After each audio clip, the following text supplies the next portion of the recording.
I'm a pretty big fan of Metroidvanias, but I feel like they're losing their soul recently. Don't get me wrong, we're getting more of them now than ever.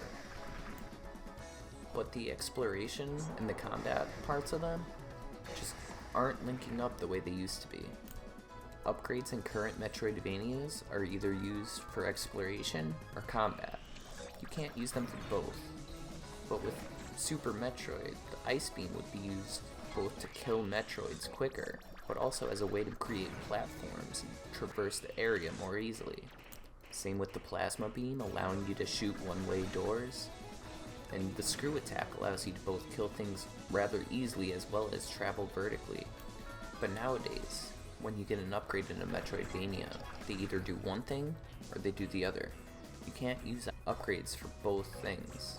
So the forking roads of Metroidvanias should have both combat and exploration roadblocks on them. For that reason, items should be used similar to The Legend of Zelda. Another thing that's messing with Metroidvanias is they're becoming very A-linear rather than just non-linear. A-linear would be something like Ori and the Blind Forest, where even though it is an open world, your progression is very, very linear.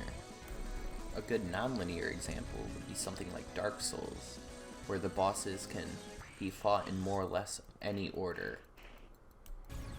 And some bosses you could even end up skipping if you do them in a particular order, which is a very non-linear way to do things.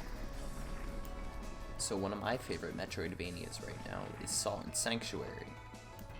It's like a mixture between Symphony of the Night and Dark Souls. The game is enjoyable because it has non-linear character progression as well as story progression.